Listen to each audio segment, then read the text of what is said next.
Bonjour Anne-Sixtine Peradel et Maria Hernandez-Mora. Vous avez parlé de culture ou de société pornifiée. Est-ce qu'on peut se dire que si on arrivait à interdire l'accès à la pornographie pour les enfants, le fait que les adultes en consomment, ça aurait quand même des incidences sur les enfants eux-mêmes, du fait justement de ces personnes pornifiées ou de... Quel est votre avis là-dessus? Ce qui est très intéressant, c'est que en fait, la plupart du temps, le principe même de l'éducation, c'est le côté authentique. Et vraiment, et moi qui travaille beaucoup dans les écoles et qui fais beaucoup d'interventions sur ces sujets, la notion d'authenticité dans le discours, c'est la correspondance entre ce que je suis, ce que je dis, ce que je fais. Et en fait, quand il manque, quand on dit quelque chose sur la sexualité, mais qu'on a été habitué et que dans notre corps, et on l'a bien expliqué pendant la première question, que dans notre corps, dans notre manière de percevoir le corps de l'autre, la femme, l'homme, la sexualité, on a été influencé par la pornographie.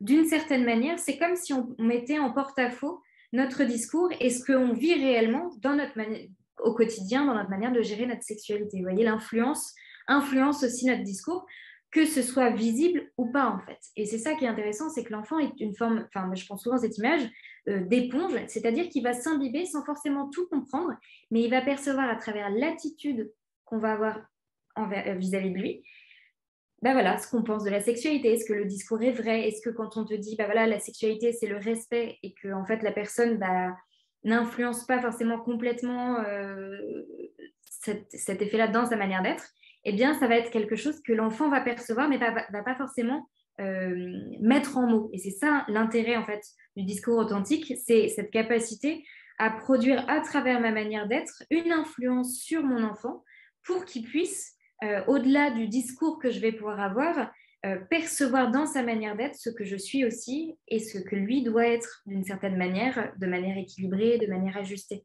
Il faut savoir, je vais vous dire une chose qui est quand même importante, 73% des jeunes qui regardent de la pornographie s'en inspirent pour leur propre sexualité. Ça, c'est les stats de l'IFOP en 2013. 73% s'en inspirent, ce qui est énorme. Et donc, vous voyez, on le disait pour les adultes, on le dit pour les jeunes. Et en fait, la problématique de l'éducation sexuelle des enfants, ça va être de se dire, j'ai souvent cette phrase, le premier arrivé à gagner. C'est-à-dire, quel est le critère de base pour comprendre ce qu'est la sexualité? Est-ce que c'est la vision pornographique reçue dans justement les images qu'ils voient sur Internet, etc. Ou est-ce que c'est le discours des parents, justement, qui ont pu apporter une vision positive de la sexualité, qui, si jamais ils sont confrontés à du négatif, à des images, à des pensées, à des copains qui voilà, agissent d'une certaine manière, eh bien, s'ils ont cette base solide, ils vont pouvoir s'y référer. Donc, ça ne veut pas dire que si jamais c'est trop tard, entre guillemets, je m'en rends bien compte en le disant, il y en a parfois qui arrivent après coup à apporter ce discours positif, ça va venir réparer, mais ça veut dire qu'il va falloir vraiment apporter beaucoup d'équilibre pour que ce discours positif soit la base et la référence de l'enfant. Voilà, moi, je pense que c'est le point sur l'éducation affective à retenir. Oui, j'insiste ce qu'Anne Sixtine dit sur le fait que la pornographie propose une vision de l'homme et de la sexualité.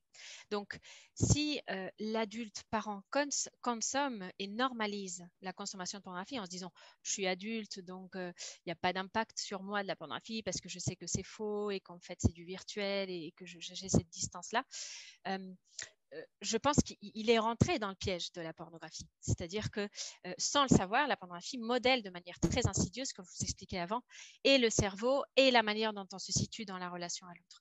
Donc, c'est très important, et on le sait, comme disait Sixtine, d'être au clair déjà, nous, quelle est la vision de la vie, de l'homme, de la sexualité que nous avons pour pouvoir la transmettre aux enfants. Donc, ce n'est pas juste dire aux enfants la pornographie est bonne ou mauvaise pour toi, mais ça va bien au-delà. C'est la pornographie, elle est mauvaise pour toi, mais parce que la sexualité, ce n'est pas ça. Et du coup, pouvoir expliquer à un jeune ce que c'est la sexualité. Moi, ce que j'aime bien dire aux jeunes, souvent quand on fait des interventions, on leur dit, vous savez, on vient vous dire une chose, être expert en pornographie, ce n'est pas être expert en sexualité, parce que c'est ce qu'ils croient. Mais être expert en sexualité, c'est infiniment mieux qu'être expert en pornographie. C'est-à-dire que être expert en sexualité, c'est vraiment comprendre toute la beauté, la richesse de la sexualité qui n'est pas du tout montrée par la pornographie. La pornographie, blesse et abîme totalement la sexualité. Non, et donc, c'est impératif que les parents, déjà eux-mêmes, envers aussi dans la manière dont eux-mêmes perçoivent leur sexualité et la vision qu'eux-mêmes ils ont de la pornographie soit très très claire. Hein. Comme disait Sixteen avec ses statistiques assez affolantes du 73%, un jeune sur 4 consomme de 9 à 16 ans consomme de la pornographie de manière régulière. Il faut savoir quand même que la pornographie, c'est la première source d'information pour les jeunes. Hein, c'est la première source d'éducation, si on peut dire ça, d'éducation sexuelle. Donc, ça veut dire que les parents, il faut qu'ils se positionnent clairement. Qui je veux qu'éduque mon enfant sur les questions de pornographie et de sexualité? Est-ce que c'est moi ou est-ce que c'est Internet? Donc, si c'est moi, il faut que je fasse vraiment le point sur quel est le rapport que j'ai à la sexualité et à la pornographie et qu'est-ce que je veux transmettre à mon enfant.